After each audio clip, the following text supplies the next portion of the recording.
Whoever's here, watch us. If you're not here, sorry, I don't know what to do anymore. I am just a poor boy with a poor family.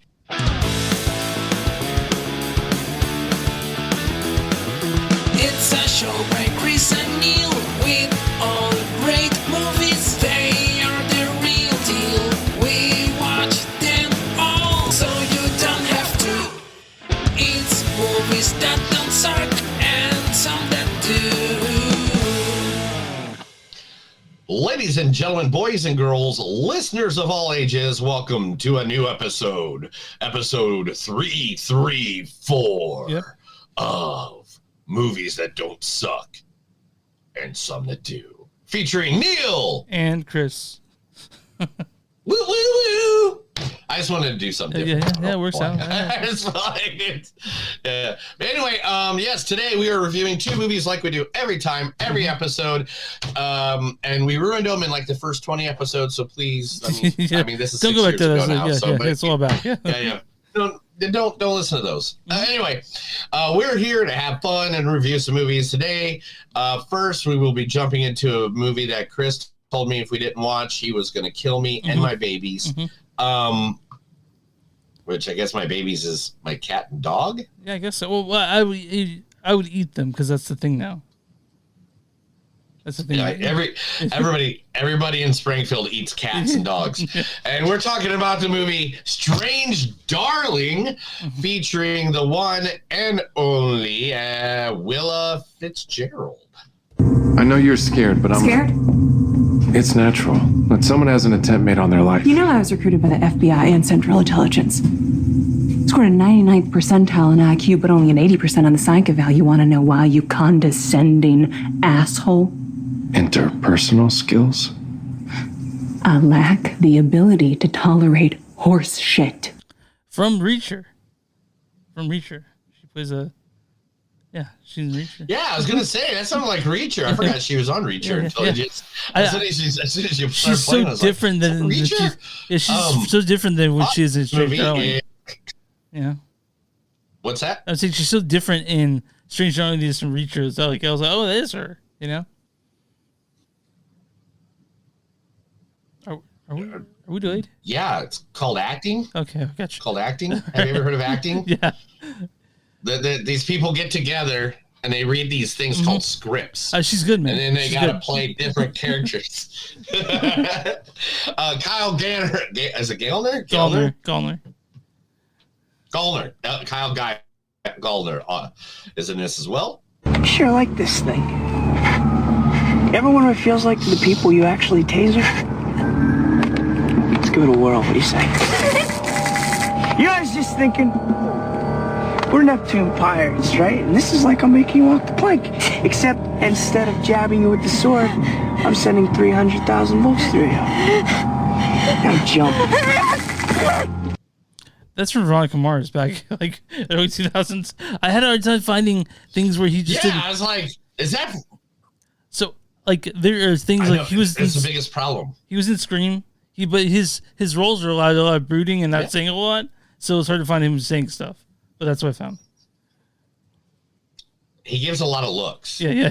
A lot of looks. He gives a lot of looks. No. That's his thing. He Strong gives a lot silent of looks. type, yeah. Here's another look. Yeah. Ed Begley Jr. is in this as well. As a physician and a healer, I know I should be more attuned to the feelings of others. But doggone it.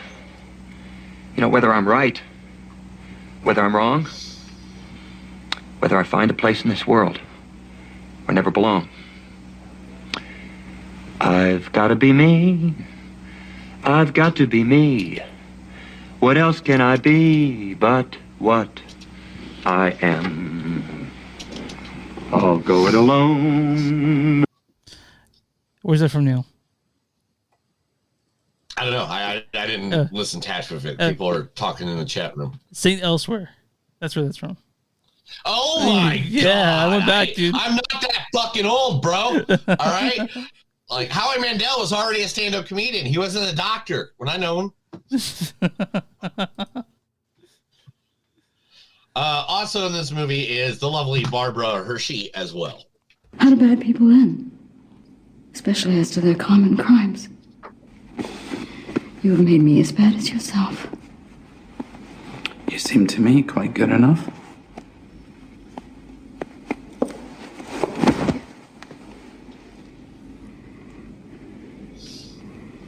Oh, God!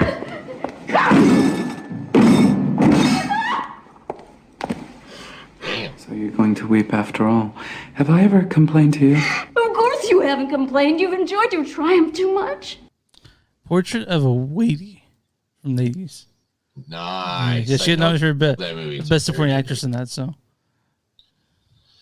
yes, and that is some of the cast that we're going to be talking about right here about Strange Darling. And then the next movie, of course, is the one that everybody's, of course, wants to talk about this week, and they haven't talked about it this week, then they're lying to you because some bitch made over $200 million this weekend at the box office, and we all don't know who that is. It is Beetlejuice. no, that's Beetlejuice the musical. Yeah, but that's not the one we're talking about. Oh, sorry. Beetlejuice. I'm still seeing just the. Oh wait, no, that's the cartoon series. It's different. Oh, okay. Yeah. Beetlejuice. That's the first Beetlejuice. So I think we're talking about the second one. I hope. Oh, yeah. Beetlejuice. Yeah, Beetlejuice. Of course, it comes out fuzzy. Why did it come out fuzzy? It wasn't fuzzy when I downloaded it. It's okay. God damn it. It's okay. Some bitch. Beetlejuice. All right. But anyway, yeah, so Beetlejuice, first, of course, starring in a returning role, the one, the only, the one that Johnny Depp had to get removed from his hand, Winona Forever, Miss Winona Ryder. Well, I read through that handbook for the recently deceased. It says, live people ignore the strange and unusual. I myself am strange and unusual. There she is, explaining why she can see. Yeah. Also returning in one of the most important roles of the movie, the one and only. If you don't know her, then damn it, go watch every damn thing that she's ever done. Everything from Home Alone to The Best in Show to Schitt's Creek to what is she not in that I don't love? That's awkward comedy. The one and only Catherine O'Hara. I'm here with you. I will live with you in this hellhole, but I must express myself. If you don't let me gut out this house and make it my own, I will go insane and I will take you with me. She's great. She's great. And the first time in a role with Beetlejuice, but now she is becoming the Tim Burton regular at this point. Oh shit! Hold on. Go to another one real quick. All right. It's, I guess not that. We'll just edit that completely out. 1, 2, 3. One of the greatest actors of all time that Chris loves so much that he would love to be in an apartment naked with him for 300 days. William Dafoe. Now they're staring at 6 men with guns drawn. It was a fucking ambush. This was a fucking bomb dropping on Beaver Cleaverville.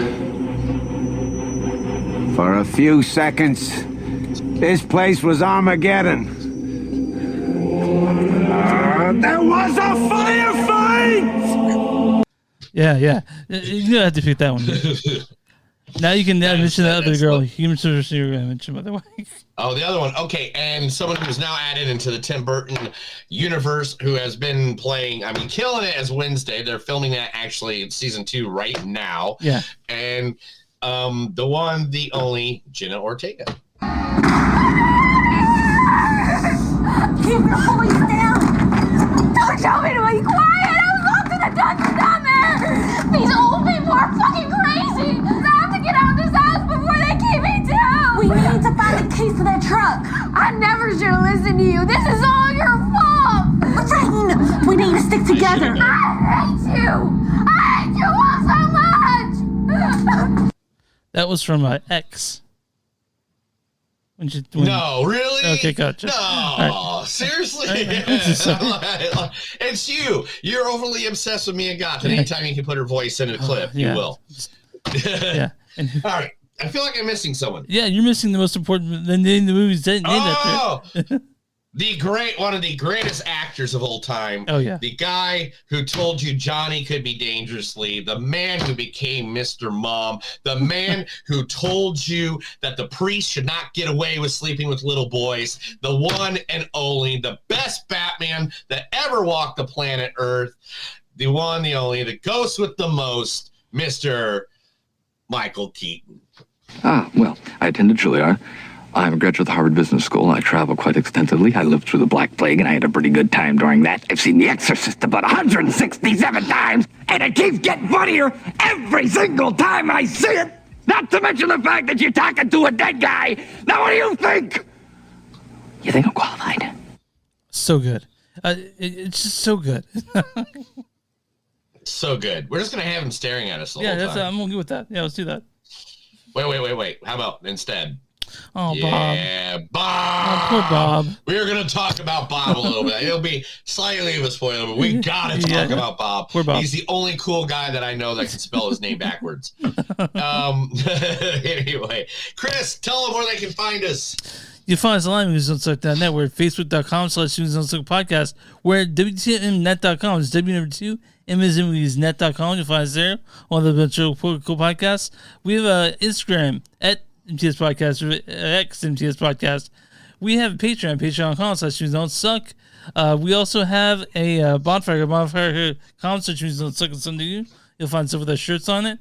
Go to Blackwood-Productions at T-Turtle to find shirts there, along with the stuff Neil's made. And where you find podcasts and Movies on Suck and Something to Do. Yeah. Also, in the next couple of weeks, I'll be having stickers, so I'll let you know when that comes, and you can stickers and stuff like that. I still have a couple of artwork things I can give them, but the thing is, we'll talk about that later. Anyway, so today, every week, we give each other a good shout out, and I'm going to get a shout out to a place that actually I will be going to tonight as soon as I get off this podcast, because I met the owner recently, and one of the owners. I'm not saying he's the direct owner, and I don't want to fight or start a fight or anything like that in this world. But I met one of the owners last night, and in fact, here's a picture of him right here, and it is one of the best and oldest music establishments where they have live bands in Tulsa, Oklahoma, and that is the Colony. You know, we're seeing Jeffrey Lewis there when he goes down, right? Right, correct. Yeah.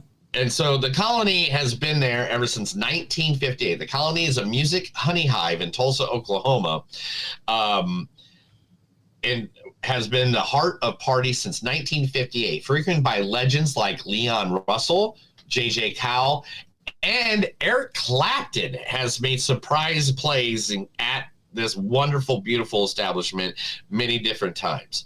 The place is it's just a small room. It's just literally a small room, nice little bar, and it's all the old oak wood, that deep color wood. And but its walls hold secrets of the late night jams and unforgettable performance. The legendary hub for blues, rock, folk, and Americana offers vibes that are unmatched. You'll walk in and feel like you're being serenaded right in your own living room with a mixed bag of music lovers from all walks of life. It's the place to be for grassroots boot stomping tunes and meet some of the dopest people around. Come experience the magic of Tulsa's music scene at the Colony. Pull up a chair and we'll see what all the buzz is about. I can't wait. Literally. Right there, that guy in the middle, that is one of the owner's boyfriends. I hung out with him. Yeah. And when he walked in, I go, dude, I have no idea who you are, but you are the sexiest motherfucker in this place. I go, you're Prince. And he goes, did you just call me Prince? And I was like, yeah, dude, because you're Prince. You just got this aura of you. And he's like, thank you so much. But yeah, so this is the stage. It's just a small little stage. They had a Gary Busey drum on that. Look at that. My friend Gary, who plays in Grass Crack, Crash DeVille, and so many other bands, I can't even name them. Like, the guy's there all the time. Every every Tuesday, the Doll Flies play there. They were there last night. Last one. This week at the Colony, on Friday the 13th, Flamey Grant, Ivy King will be there. Saturday, Art Home with Solar Star, and Johnny Morell and his stellar band will be there as well. They're located at 2809 South Harvard Avenue. Now, if you ever come to Tulsa, guys, seriously, it is one of the music spots you got to go hit. Because it's like literally, I feel like everybody should have like a weekend vacation here where they just go hit all the music venues, go do that, and get the hell out right away. I'm excited. There's nothing else to stay for. Yeah. But anyway, go visit the Colony. You can go to the TulsaColony.com, or you can go to Facebook, / The Colony Tulsa. They're all cool people. I've not met a bad person there yet, and when I do, I'll tell you right away. All right, man. I think we're pretty good. I think we're ready to talk movies now already. I mean, movies. Let's talk movies. Let's talk Strange Darling. Can't we talk about Joe Hendry? Oh, man, I didn't even say his name and he appeared. Anyway, continue. My bad. Let's talk Strange Darling. Directed and written by J.T. Malner. I think this is his. I mean, he wrote Outlaws and Angels. He did a few other things. Sugartown, but this is his. This is his big. You're just dropping a whole ton of F-bombs today, man. You all right? I'm fine. This stars Willa Fitzgerald as the lady. I know you're scared, but I'm Scared? It's natural that someone has an attempt made on their life. You know I was recruited by the FBI and Central Intelligence. Also, Kyle Gallner as the demon. I sure like this thing. Ever wonder what it feels like to the people you actually taser? Also, Barbara Hershey as Genevieve. How do bad people end? Also, Ed Begley Jr. Ed Begley, I hadn't seen that guy forever. Plays Frederick. As a physician and a healer, I know I should be more attuned. Also, this stars Stephen Michael Quezada as Pete. You guys knows him from Breaking Bad. As Hank's partner. Madison Beatty plays Gale. And then a bunch of other people, but you don't really see them all that often. Let's read the storyline for Strange Darling. I don't know if I have enough breath. All right, let me take a deep breath. Okay. All right. Nothing is what it seems when a twisted one-night stand spirals into a serial killer's vicious murder spree. So, that's like the shortest. I know, but it's also description we've had for forever. It's one of these movies that you don't really want to talk about because you don't want to give anything away. This movie is. Oh no, yeah, I know, but we're professionals at this. Here, I'll do it right away. You ready? I'll go into it. This movie's about a serial killer. They're badass. The acting's good. The scenes are awesome. It's all filmed with 35 millimeter. Go see it. There you go. I did my review. Oh, so it's let's get a score. We're out. So it's filmed in 6 chapters. There's 6 chapters to it. But here I actually have that as a fact. So you have all the chapters in order. Okay. It's chapter 3, 5, 1, 4, 2, then 6, and that's what makes this so fucking good. Like the way it's put together makes this a movie that really surprised me. It's beautifully shot. By Giovanni Ribisi, by the way. They got that actor, he did the cinematography. So, like, for example, the shots in front of the motel, just lit by the motel lights. Yeah. Here, I got a couple shots of this thing. Okay. Man, this program is going really slow today, and I apologize for everybody at home because we're having issues and stuff. Like, this is a good shot. Look at it, like this, like Tyler doesn't even look like Tyler there. He looks like an evil, like Russian guy, like or the you know what he looks like? He looks like the baker guy, the evil baker man in the Strawberry Shortcake. Like, yeah, okay. I know that's a reference that nobody's gonna get. I had a sister anyway, but you don't even. I cannot even tell if that and that was supposed to be the same character. Yeah, for a second, it was like there's so many twist in this movie, and like the way it is just shot and how everything is just beautiful. You just can't tell what's going on. Like, and I don't mean that in a bad way. I mean that in a it reels it in a way that's really interesting. Yeah, and in each chapter, it's just like there is another thing there's like another thing after another thing. Like it's like every chapter has its own twist, has its own surprise, has its own this is what goes now. I mean, there's so many moments in this movie that I was just like, what the fuck? Like, it wasn't even. One of the things that also what the fuck the second thing away is the breakfast that Ed Begley and Barbara made for themselves. Like, what the fuck are they making? like I was like, I kind of wanted it, but it was a lot of butter. But I want to mention that also this movie to me, I don't see a world where this doesn't enter my top 10 at the end of the year. Honestly, like I love this thing. I fucking loved it, and at first. I'm going to be at first when it came up and I saw the chapter, like it's told in 6 chapters, and then it started with the wrong chapter. I was like, okay, I'm not going to lie. My first expression was, Chris got me again. Fuck. Yeah. I got to watch it. All right, cool. All right, Lady Bird, show me what's going on. Yeah. Because I did not go looking for this movie. I didn't go looking at reviews. You said this, and I was like, and I wanted this to be the other one because I figured doing kind of like a real horror thriller kind of thing with the comedy horror thriller that we're going to talk about here in a second is a perfect match. And I love this movie. This is going to be hard. There's going to need to be some movies and some contention this year because now this is somehow either going to go into my top 10 or this is going to be an honorable mention. Yeah. Like right now, I am telling you, I really, really like this movie. Yeah, I watched it like 3 times. Yeah, Strange Darling is the shit, guys. And even if we know the twist, it's interesting to go back and see it again for like the stuff that you may have missed that it alludes to. Like, and this is I wonder if there's gonna be a cut on the physical release where they actually had the chapters in order. That'd be interesting to see if they actually watched it in order. But no, the way this is put together, the way it's shot, the way this is just the way it is. It's just so fucking subversive and good. You know what I mean? Oh, it's so done so well done that I have a hard time saying anything bad about this. You know? Now, Chris, I got a question really quick. Sure. So, like, when you edit the podcast, because everybody, if you don't know, Chris is also the producer. But when you edit this, do you listen to the whole thing? I usually try to. Yeah, for sure. Cool. I want you to do me a favor and count how many times you said the F word. Okay, I'll count that out. Yeah. You are like using so much of the F word. Like if we were on normal radio right now, bro, you would already have us. We would have been like in the 5 million range right now. Fines, yeah. Yeah.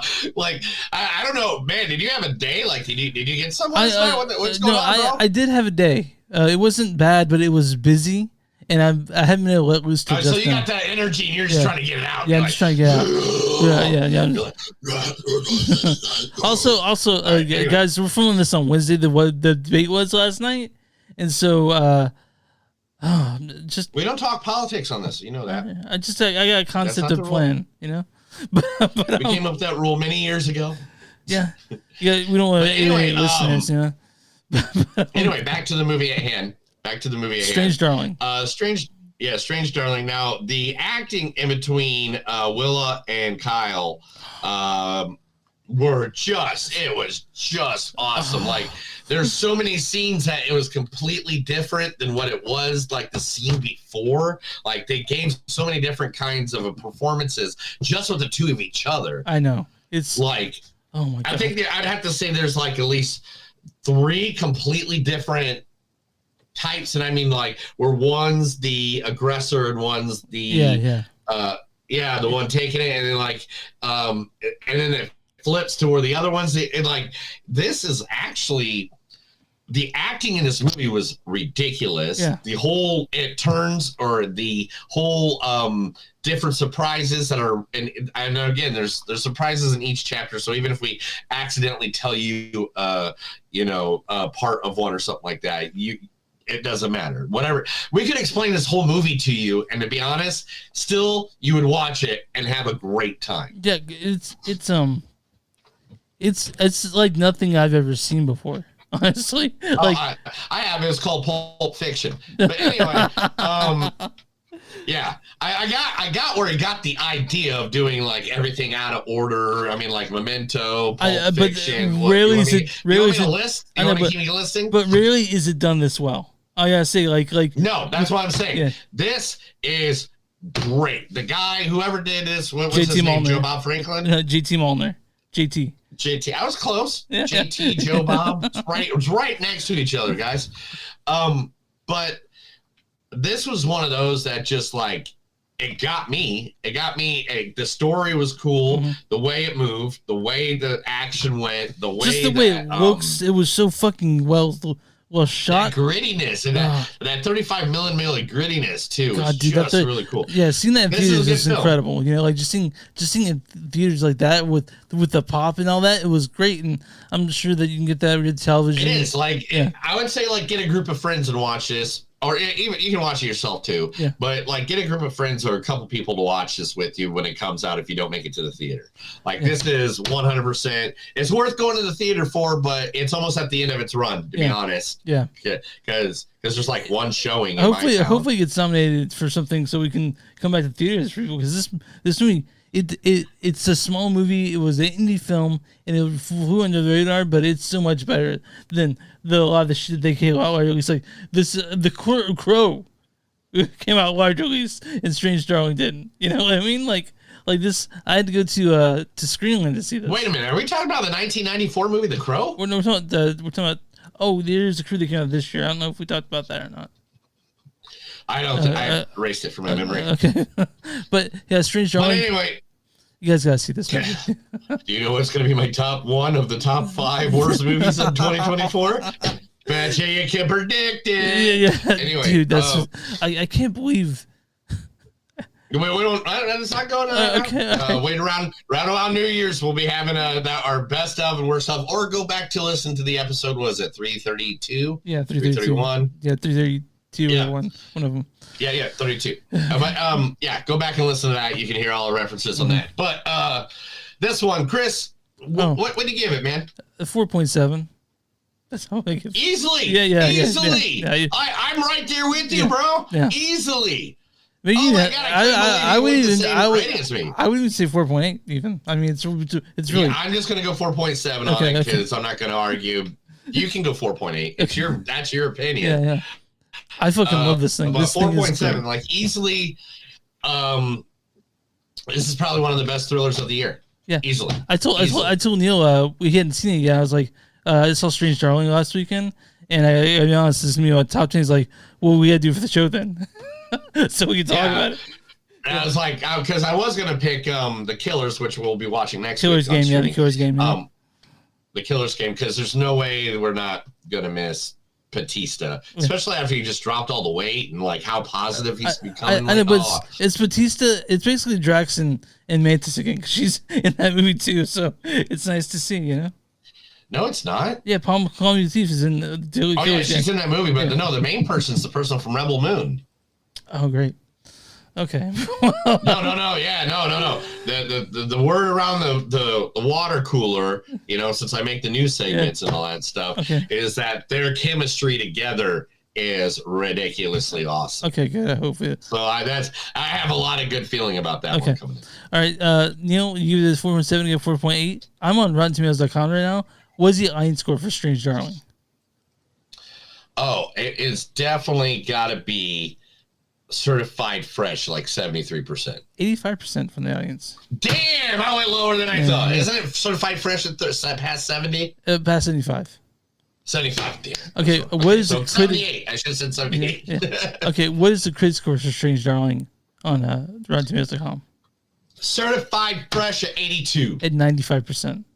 Holy shit, we agree with the critics more on this one. The critics' consensus is JT Molnar delivers the thrilling, unexpected electric ride with 2 breakout performances from Willa Fitzgerald and Kyle Gallner in Strange Darling. I'm going to go ahead and give you a good review and a hard to find bad review because they're here, but not that great. So this is from this is from some people are saying this is misogynistic. I think they're missing the point, so I'm going to skip those. And then this is from Stephanie Malone at Would Be Beautiful. She says, This unpredictability combined with strong performances and inventive direction cements the film status as a must-see for genre enthusiasts. Neil and I are genre enthusiasts. Well, no, I'm just enthusiastic about like literally everything. Yeah. So let's be honest. Yeah, Neil's super stoked about mostly everything that we. But I'm gonna take out the trash. Woo! Okay, and this is from Oscar Goff. This is a bad review. He goes, I quite enjoyed many elements of Strange Darling, but ultimately I found myself bouncing out the artifice of it all. Fuck you, Oscar Goff. Me and Neil love this thing. We hope everyone can see it, and we hope that there is a message in this, and if a lot of people are some people are completely missing the message, but I don't think you and I are. Yeah, this is a very good movie. Definitely check it out. Show your grandma, show your aunt cousin, show your cousin B on the left side that lives like 2 states over. Buy the DVD, walk over there because she ain't got Netflix password. So just figure out. Yeah, like it's like people just figure out. Show everybody this movie. This is a good movie. Yeah. Are you for news, dude? Are you get that pulled up, or are you still pulling that up? I'm always ready for news, Chris. It's literally my job. This is the Movies Don't Suck in Some of the News newsroom. This is where I tell Chris's bunch of stories, and he thinks they're fairy tales because he's never read grim novels. All right, man, we're here. Let's talk about news. What do you got? Oh, we got to talk about bad shit first, though. Hey. Okay, I'll get it. Let me get it. Give me a second. Yeah. Gosh dang it. I buried it to the end because I was like, I don't want to bum us out, but I don't want it. Yeah, it's the most bad bummy outy thing. One of my favorite people in the entire world. I got to find it because I buried it. So give me a second. There it is. I found it. Okay. All right. The late, great, if you don't know him, the only reason you don't know him is because you've been under a brick wall, living under a rock your entire existence on this planet. Yep. Because everybody in this world should know him. He is the man who said, Hercules, get away from the kids. He is the one that made Arnold Schwarzenegger look like a punk. He is the one who did nothing. Well, that's a true story, man. That's a true story. And I like when spam callers are trying to call me. Yeah, I can hear Beezer buzzing over there. Yeah, that my phone just went off and it's like spam call, and I was like, "What really?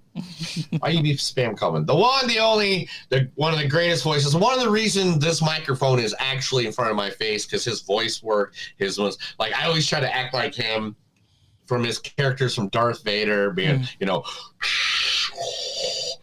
I am your father. Yeah, I mean you hear his voice and you're like of course, always trying to copy it. Yeah. Yeah, when you're like, this is CNN. Yeah. So how old was James? But the one and only James Earl Jones, Mufasa. Yeah, Mufasa. He was Mufasa. He was at the tender age of 93. Oh, he had a good life then. Mufasa. He worked it out. He made it pretty far. So. Strange Love, or How Did I Learn to, was one of his first movies in 1964. Yeah, Dr. Strangelove, he was born on January 17th, 1931. Dr. Strangelove, or How I Learned to Stop Worrying and Love the I love that movie. I love that movie. But he's one of the most prolific actors of all times, and one of my favorite cameos in the Big Bang Theory series ever. Yeah, he was in that. Did you ever see that one? Yeah. Where it's like Sheldon walks up to him and he goes, "Let me guess, you're a Star Wars geek." And he's like, He goes, "You know what? I like Star Wars too." Anyway, but love James Earl Jones. Sorry, that's sad. All right, Chris, we are getting a movie about the biggest feud and marketing commercial history. Oh, is it? Let me guess. Is it between Drake and Kendrick Lamar? No. Okay. All right. It is going to be directed. It's in development from the one and only Steven Spielberg, and the director from Knocked Up. Why did I say the director from Knocked Up? Why don't I just say his name? What the heck is it? It's your buddy. Seth Rogen didn't do that. No, really? it's not. No. It's good. How are we forgetting his name right now? What were we? Or what the fuck's wrong with us? How are we doing this? Yeah, I have no idea. He did 40-year-old version, Knocked Up, The King of Staten Island. Who did that? Oh, Judd Apatow. How the fuck? Judd Apatow. Judd Apatow? Judd Apatow. How the fuck do we not know that? I thought it was Judd Apatow, and I didn't. Oh my gosh! All right, don't make fun of us. We're getting old, guys. Yeah, all we're right, getting I'm old. almost damn near 50. Yeah, Neil's all right. damn near 50. Anyway, so the biggest rivalry of all time in the history of man is going to be made by Steven Spielberg and Judd Apatow. Coke and Pepsi. Tell me the rivalry. Coke and Pepsi. It is Coke versus Pepsi. Oh, I guess too. Awesome. You guess you didn't know that? No, I didn't know that. But yeah, for real. It is Pepsi versus Coke is going to be the movie. And it is, I don't even know what to go with that. I mean, Flaming Hot, we did one on Flaming Hot. Yeah, I mean, Barbie knocked it out of the king. Yeah. So, hey, man, let's do more about commercial. Let's just dig in. The Nike shoe movie. Yeah. You know, like Air. Yeah. Like, let's just keep making movies about commercialism and how great it is. Yeah. Let's talk about capitalism, right? I mean, I don't know anybody that's against commercialism or anything like that at all. I don't know one person as I scratch my they live tattoo. All right. Michael B. Jordan is to direct and star in the remake of Steve McQueen. Wait, the Daredevil guy? Yeah, the movie, the Tom. Oh no. I'm sorry. I thought it was Steve McQueen. My bad. I didn't read the rest of the sentence. All right, my bad. Sorry, we were hyped. We're coming right back to it right now. Okay. And Chris can edit this if he wants. Michael B. Jordan's to direct and star the remake of Pierce Brosnan's heist thriller, The Thompson Crown Affair. Oh, okay. Thompson Crown Affair. Gotcha. Yeah. Yeah. I mean, I didn't know we needed another one. I didn't know we feel about that either way. I don't know. But I know this one will get you going. Okay. Chris, we are going to get a sequel, the most long-awaited sequel. I think Beetlejuice might have made this happen. Yeah. But we're getting a long-awaited sequel. That's right, guys. Ice Age 6 is going to be coming out. I've not seen any of them. I just know about the squirrel with the nut. That's all I know about it. Oh, that's sad. You should definitely go see some of those. Okay. They're really cute. Okay. As I told you earlier, somewhere in the podcast, Beetlejuice has passed $190 million at the box office. I'm glad to hear that. The director of Dune 3, Mr. Denis Villeneuve, is that how you pronounce that correctly? Denis Villeneuve. Yeah, I love that guy. Denis Villeneuve, thank you for totally correcting me in my Chicago accent. Or Midwestern accent.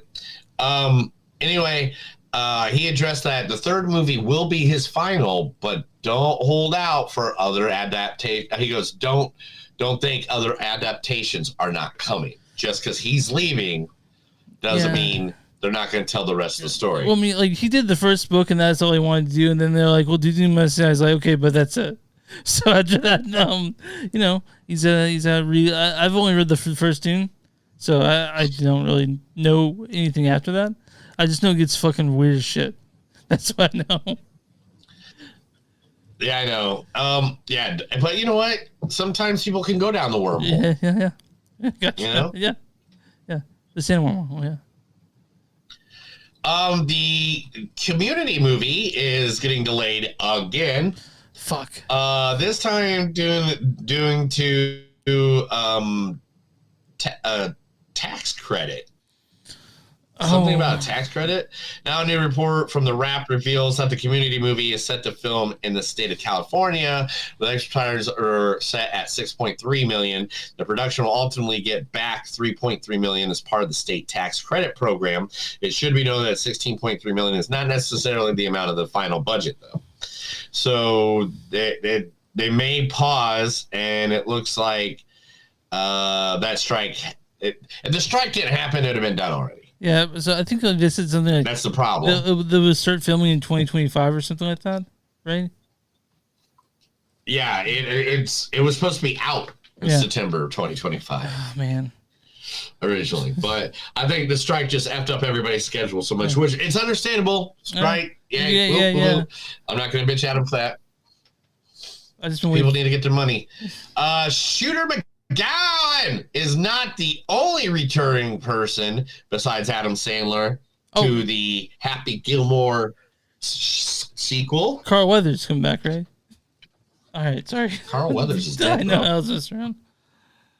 Okay. That's fucked up. He just died like 3 weeks ago, man. What the hell? Like, I don't know, maybe a month or 2 ago? It wasn't that long ago, bro. It's been years, man. No, it wasn't. It was right around when the fucking Alien movie hit. I had this. It's sometime this year. Carl Weathers died.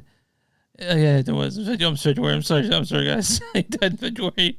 Never mind. I'm sorry, guys. You know, at least wait a year, bro. Then you make the jokes. I'm so sorry. I'm sorry, guys. Sorry, Creed. Anyway, Eye of the Tiger, man. Eye of the Tiger. Anyway, Julie Bowen, the love interest from the first one, will be returning back. And we don't know exactly what and doing what. Mr. Ian McKellen has told everybody that the Hunt for Gollum is not 1, but 2 movies that will be coming out. You know how the Ian McKellen, he liked playing Gandalf the Grey more than Gandalf the White. I heard that. So. Yeah. Everybody, for us making fun of the movie earlier, the VOD of The Crow will be out tomorrow. So that'll be the September 12th. So if you want to go see that happy movie, go pay the $19 or whatever for it. Waste your fucking money, just wait till it comes to streaming, man. Don't pay the money. I'm just gonna.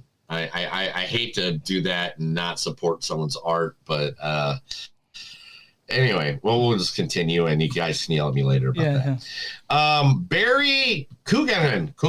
Is that how you say it? Barry Keegan? Coogan? It's Coogan. Barry Keegan is like, on when somebody asked him how's it feel to play the Joker or getting ready to play the Joker in the Batman Part 2, which I don't think that's his title. He goes, well, there we go. I can't say much.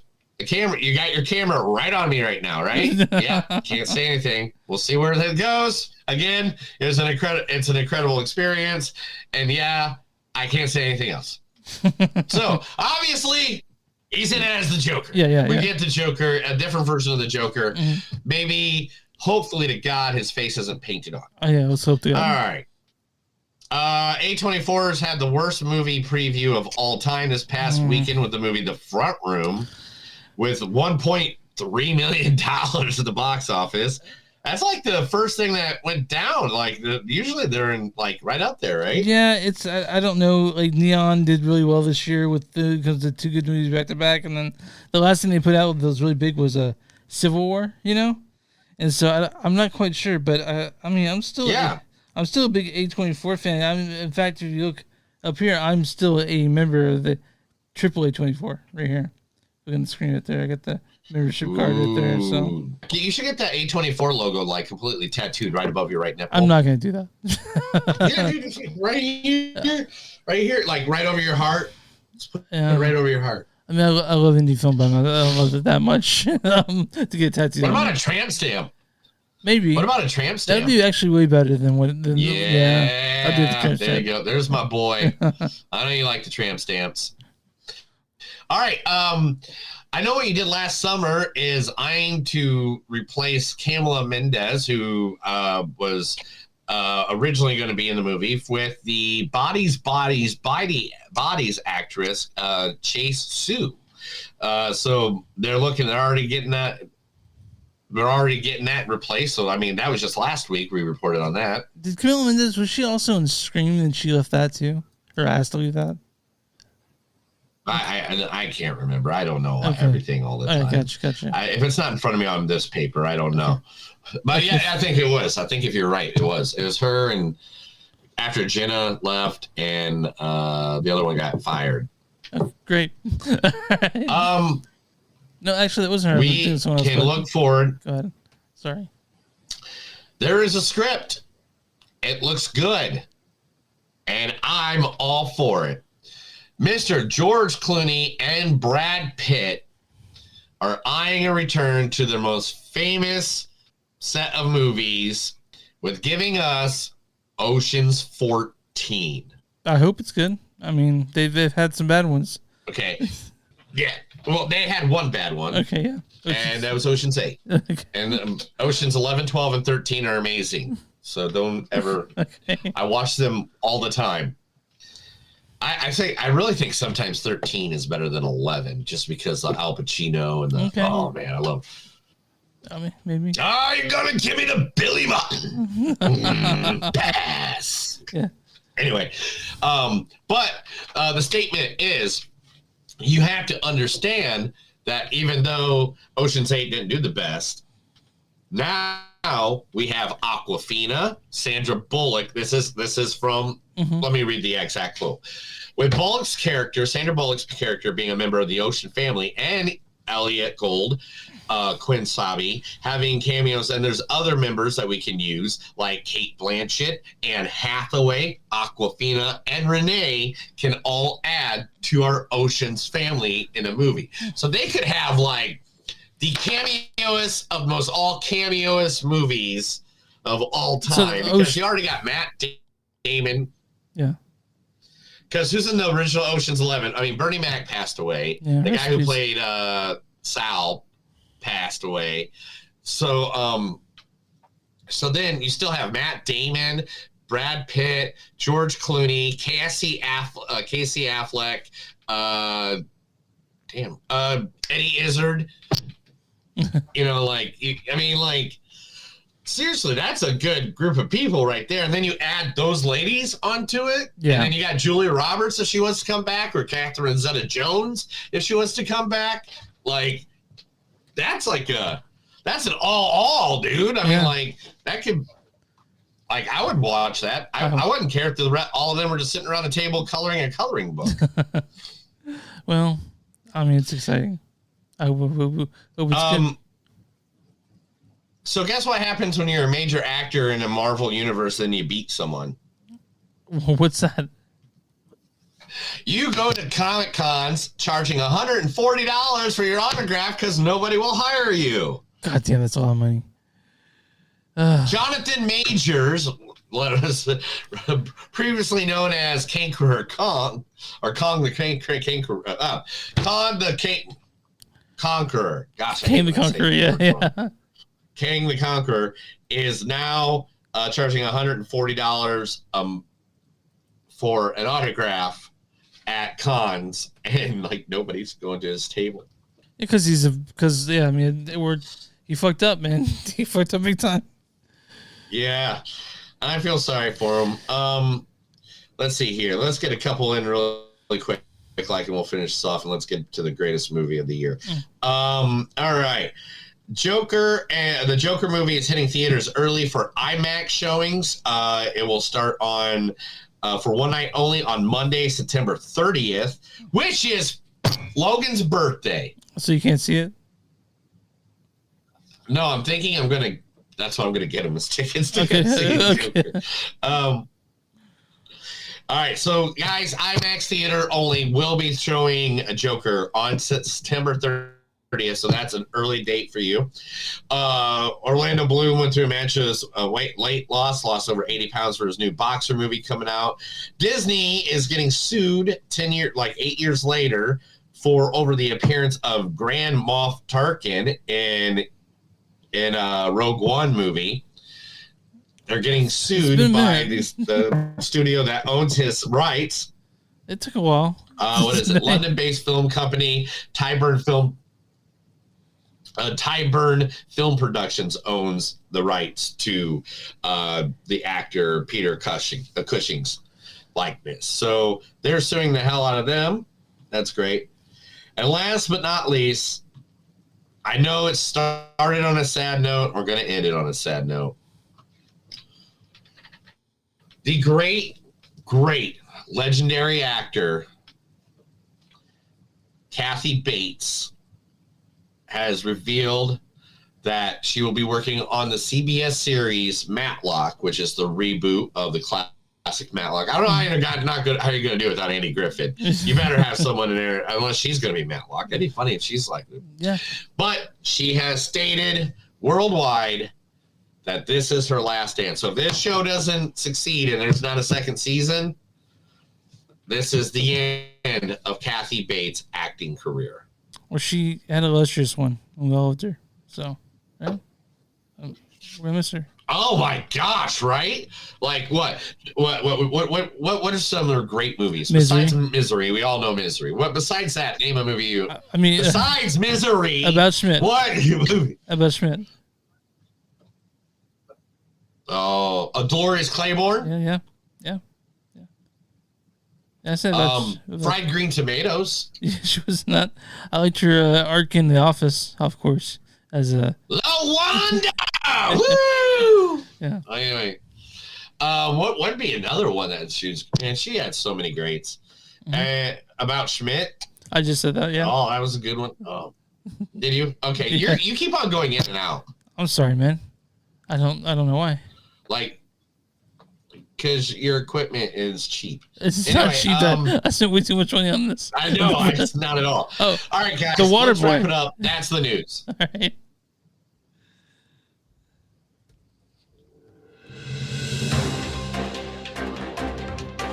That was The Movies Don't Suck and Something New. So obviously, me and Chris are off timing, so as soon as I'm done giving this outside promo so we can review Beetlejuice, I gotta go away. You know what I'm ready to talk about? Beetlejuice. Oh, don't say his name. Don't say his name. No, don't. Oh, I can't say it again. So now this whole entire review, I've already said his name twice. I cannot say his name one more time. We'll call him We're BJ. going to play the game. Can Neil not say the name? We'll just call him BJ. How about that? This stars. This was written directed Chris, by. I do not need to know about what happened last night. This is directed by Tim Burton. You guys know who Tim Burton is. Where the fuck you been? He directed the first Beetlejuice. He's done things like. That's rude. What do you mean? Asking someone where they've been. If you don't know who Tim Burton is, you know. I didn't tell them to go fuck themselves. I just said you don't know who he is. He's directed things like Corpse Bride, Charlie Factory, Frankenweenie. 10 million. Now we're at about 10 million. Batman Returns, all that stuff. Tim Burton. You guys know who Tim Burton is. And this is written by Willy Wonka. Yeah. Or I'm sorry, Charlie and the Chocolate Factory, Nightmare Before Christmas, which you can go see at any Hot Topic. You go to any Hot Topic, you know who Tim Burton is. This is written by Alfred Goh, Miles Millar, and Seth Grant-Smith. This stars Michael Keaton himself as BJ. Well, I attended Juilliard. I'm a graduate of the Harvard Business School. I travel quite extensively. I lived through the Black Plague, and I had a pretty good time during that. I've seen The Exorcist about 167 times, and it keeps getting funnier every single time I see it. Not to mention the fact that you're talking to a dead guy. Now, what do you think? You think I'm qualified? It's just so good to play the whole thing. So, we got Winona Ryder. We got Winona Ryder as Lydia Dietz. She comes back. This is like 30 years after the first one. Well, I read through that handbook for the recently deceased. It says, live people ignore the strange and unusual. I myself am strange and unusual. Also, Jenna Ortega as the daughter, Astrid Dietz. That's good. Catherine O'Hara as Delia Dietz. I'm here with you. I will live with you in this hellhole, but I must express myself. If you don't let me gut out this house and make it my own, I will go insane and I will take you with me. Also, Justin Theroux as Rory. Willem Dafoe as Wolf Jackson. Now they're staring at 6 men with guns drawn. Monica Bellucci plays Dolores. Arthur Conti plays Jeremy. Nick Skellington plays Bob. And Nick Skellington plays Bob. You want to go through the storyline for Beetlejuice? I didn't even look. I didn't set myself up. Give me 2 seconds, guys. I'll be more happy to. All right, I'll get in. After an unexpected family tragedy, 3 generations of the Dietz family return home to Winter River. Still haunted by BJ, Lydia's life is turned upside down when her rebellious teenage daughter, Astrid, discovers a mysterious model of the town in the attic, and the portal in the afterlife is accidentally opened. With trouble brewing in both realms, it's only a matter of time until someone says Beetlejuice's name 3 times, and the mischievous demon returns to unleash his over. Hello, baby. What the heck? Anyway, his very own brand of mayhem. I can't do it anymore. I didn't want to do it anymore. I want to say Beetlejuice like 452 times because I fucking love Beetlejuice. And this movie is no different. This is a very fun movie. This is very fun. I had to grin my face the whole time while watching this is Beetlejuice. Yeah. Let's just give props where props is due right off the bat. Michael Keaton knocking it out of the fucking park like he never missed a beat. Like he went from filming Beetlejuice 1 and he went home, got a shower, turned around, came back and filmed Beetlejuice. Like literally, that's what it seemed like. It seemed like he slipped in the back of that role like it wasn't even nothing. And with the same energy, it's like he some people said to me, Grandpa Beetlejuice. No, he's just fucking Beetlejuice in this. Like there's no like. You didn't miss a beat. Yeah. Didn't miss a damn beat. The other thing is the fact that they made it so he was still like he didn't take over the movie. He did not take over the movie. You'd think there's this beloved character that everybody loves, and literally they could have just had the whole movie all him doing whatever. They didn't even have to go back to the Dietz family. They could do a whole different story. They could do whatever. But in this movie, he only had like an extra like 3-4 minutes more than what he had in the first movie, which was only like 12 minutes or like 22 minutes or something like that in the movie. I can't remember what the time was, but they made it so he was still very discreet, but you think you saw him more because people were either talking about him or you're in the same environment where he is at. Yeah. Like when they're doing, the wonderful images with the best actor in the entire world, the character that everybody should love, the one guy that spells his name backwards. Bob. Yeah, Bob. Good Bob. Bob. Practical puppeteering and fucking and special effects still work, guys. And Bob is a 100% the evidence of that right now. So I want to mention something really cool about legacy sequels. This is one of them. It's 30 years at the original, but this is the one's done right.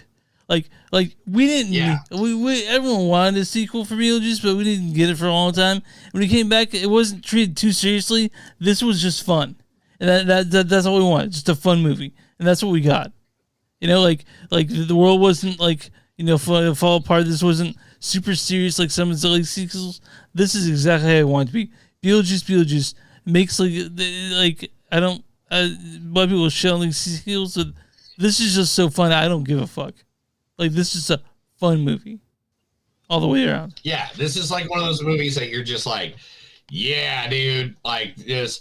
I don't even care if it gets nominated for any award. I don't give a fuck. Yeah. This is not what this movie's about. This movie is just all about having fun with the big guy, going through the mystical worlds of make-believe, going down to Sesame Street, hanging out with Big Bird and Snuffleupagus, and I mean the sandworms pop in at one point. I mean, let me see some of this now. I mean, look at the character designs alone. The character designs alone, look remarkable. It's like William Dafoe with the like half face brain. He's a detective cop that died or whatever. I don't want to run into it too much, but. I mean, Beetlejuice is like, look at this. You know how many decades that is right there? Yeah. Monica Bellucci is great in this. She's still just as gorgeous as ever. It's got a cameo I don't want to give away. It's got it's got everything you want from this movie, and some things the imagery in this movie was beautiful because of course it's Tim Burton, and if you're a fan of Tim Burton, you're going to see the way this movie is shot and the way it looks. I mean, it's Tim Burton. I don't know what more to say to that. I don't know what to say more than that. Bob, there's Bob again. I love Bob. With Willem Dafoe. Me and Bob are homies. And Willem Dafoe was great in this. Everyone's great in this, especially just Michael Keaton. I can't say enough good things about Michael Keaton. Lydia Dietz was Lydia Dietz. Yeah, this is. Yeah, everyone had a connection to that character. I feel like. I mean, this is just one. Yeah, look at Tim. He now wears hats so he doesn't have the fro hair. So no one notices. Yeah. Did you see him? Yeah, I just saw him. Yeah. See, look at that. Yeah, it's good because it was looking kind of. But this is. I really like this movie. It's a good movie. It's a fun movie. Most of you know that because it made almost $200 million, or it's about to bust $200 million already. Yeah. So, if you have missed this, go out. It's Tim Burton's 20th featured film he has directed. Like this is a win banger. I think it was PG-13, so I believe you can take the kiddios. Mm-hmm. Well, I don't know. I don't want to teach you how to parent or anything because I don't have a kid. But I would take my kid to this if I had one. But it is Beetlejuice. I mean, I don't know what to say more about it. I'd really like to get that. Like people want to talk shit on legacy sequels. I think they can suck a dick. It's sorry guys. This is I keep saying weird things. But Michael Keaton, I think, yeah, it's just Michael Keaton thing. My thing is the fact that when it is a legacy for a cash grab, mm-hmm. and when it's a legacy because people just want to do it again. Yeah, I mean, as far as I know, a difference. I think Michael Keaton loved playing Beetlejuice. I think that's the straight character he's ever played. So yeah, and he always wanted to do just a sequel. He said he would always do just a sequel. He said he didn't want 20 movies or anything like that. But he said that for 20, 30 years. And Tim Burton, and he's like, it has to be Tim. It has to be, we have to be together. Mm-hmm. And if you go around watching the interviews that Catherine O'Hara, Jenna Ortega, Michael Keaton, the main for the movie, Winona, Winona. If you go see the interviews, the Google search one, the lie detector, all those different ones that they do like that. Mm-hmm. If you go see those interviews that are out there on the web right now, they absolutely love each other. Winona's someone's what did you miss about the movie or blah, blah, blah. And she goes, well, I miss Jenna every day now because I'm not there with her. And it's just and you can tell they're being legit. That's what I'm saying. We miss each other. You can tell they had fun making this. There was it was just, yeah. And that's what we want. That's what we want. And you're gonna laugh a lot. You're gonna smile a lot. You're gonna gasp at some points, but really you're just gonna have a good time watching Beetlejuice. Chris, it's that time, and I'm going to tell you right now, I think this is the first time in the history of all 334 episodes that I'm going to have a tying score above 4.0. Oh, okay. Because this is a 4.7. This is easily... Both movies were great this week. Both movies... I don't see how this doesn't make it in my top 10 either. The two movies of this weekend is the first time I think we've had an episode this entire year where now I have two contenders for my top 10 at the end of the year. How do you not put Beetlejuice on there? How do you not? This is a 4.3 for me. It's a very above average movie. It's really good. It's really fun. I had a good time. And well, I can't give anything less than a 4.5 to Michael Keaton anytime. He shows up anywhere. Yeah. I mean, I don't know why. It's not like I have an obsession with Batman or anything. I know. So if you guys like Tim Burton, if you like Beetlejuice, if you like Michael Keaton, if you like Jenna Ortega, if you like Winona Ryder, if you like Catherine O'Hara, you like Beetlejuice. There's everything you like about it is in this movie, and it's spooky time. It comes out a little bit before Halloween, but hey, man, that's the name of the game. And Monica Bellucci's great. Neil, I'm gonna run to you as I heard now. What is the Ein score for Beetlejuice? Oh man, easily for the audience, has to be an 84. You're really close to 82%. Man, why am I off? I'm sorry. I'm going to go and shoot myself. All right. I mean, I shouldn't say that on there. No, I'm not suicidal. That's wrong, and I should make fun of suicide. You're not going to unalive yourself. I'm going to go drink a whole bottle of hot sauce. There we go. That works. You'll be okay. All right. I'm on, what is the critic score on Rotten Tomatoes for Beetlejuice? 82. 78%. Ooh, I was going to say 78. Critic consensus is Michael Keaton's devious poltergeist still has plenty of juice left in this madcap return to form for Tim Burton. Marrying a charming practical effects and ghoulish gags provide a fun time. And this movie is a fun time. Here's a bad review from Simmer Hands, a new statement. It says, it's revealing that Burton has borrowed to resurrect this ancient material. Like Lydia, director has cashed in on the past. He can go fuck himself. Yeah, this is I'm gonna find a pretty good review for this one. Oh yeah, this is from Jack Bottomley of Starburst. He says, Beetlejuice is Tim Burton firing all cylinders and the most mischievous he has been in years. Sequel that, after years of waiting, delivers an inventive, giddy, laugh out loud, funny, tender, and truly special big screen experience. I want to tell you this. I saw it on an advanced screening on a Tuesday. So I was pretty happy to see this. Yeah. This was the first movie in years that my wife made it through the entire movie and didn't fall asleep. Oh, that's great. That's good news to hear.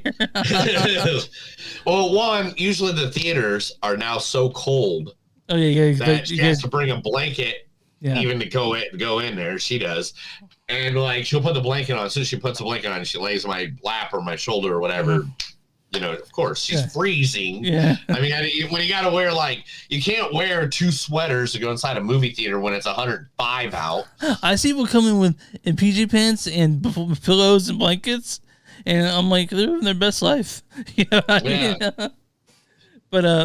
that's how you sneak all the candy in, man. And also, AMC have those really comfortable seats where you lean back on and shit, man. But I saw this in back. Yeah, I saw an IMAX, so the seats weren't exactly but yeah, man, Beetlejuice is a really fun movie. You could catch this if you like the first one, you like the second one, and it's just so fun, man. It's so fun. I think I think it may be even a little better than the first one after 30 years. So it's more of an honor at least. But yeah, check out Beetlejuice. You're Beetlejuice. And I think that's good. You think that's good? That's how we're going to end it? Is this, you just think it's good? You think it's just good? What? Why did you get over here? Nice fucking model! Next week, I know we're doing Wednesday this week. You're also doing Wednesday next week. Sorry, guys. We're not doing Wednesday next week, sir. I work, and it's my birthday. I can't do Thursday. I can't do Thursday either, sir. No, I work on Tuesday. Wednesday is my birthday, and I'm sorry, I'm not going to put work on. I love you guys. I don't do shit. It's my day. It's the one day of the year that I can say whatever the fuck I want and do whatever the fuck I want. Do this on no apologies. Okay, what do you want to? When do you want to do? You want to do it Friday or Saturday? We'll talk about it later. We'll look at it and we'll see whatever we want to do. Okay. All right. I don't even know what movies are coming out. I in the next 3 days, I'm going on trips that are going to be like 2 to 3 hours from my house. I'm going to a costume party. I'm going to I have no idea when we can put next week, or I can even put the work into next week. Do you want to skip next week? I don't know. Okay. All right. Let me figure that out. Okay. We will have conversation. Are you doing Nicolas Cage right now? No. I don't know. I'm just trying. All right. Well, we'll figure it out, guys. We'll figure it out, guys. We'll see. You find us on moviesdon'tsuck.net. Oh yeah, email us at info@moviesdon'tsuck.net. You can catch us there, or here Facebook at Facebook.com/moviesdon'tsuck podcast. We're at WTMnet.com. It's W2 You'll find us there with a bunch of really cool podcasts. Find us on Instagram at MTS Podcast. We're on X MTS Podcast. We go to patreon.com/moviesdon'tsuck. Become a patron. It's a good time. You go for constitution is like something to do. You'll find our shirts there. Go to just Blackwood-Productions T-Turtle. You'll find Neil's shirts along with shirts that have this thing on it. Yeah, Neil's getting all sexy on it over here. Subscribe to YouTube, like us on Facebook, and just tell your friends. We love this shit. And again, I'll have stickers by this time next week, and I'll tell you, you can get a hold of those next podcast. Neil, what do for small businesses? Yeah, small business like the Colony or Wrestling Against Hunger, who's having their big anniversary party this Saturday, where Lunchador will defend will try to get the tag team titles with the Curry Devil. Hell's Kitchen is coming for those belts.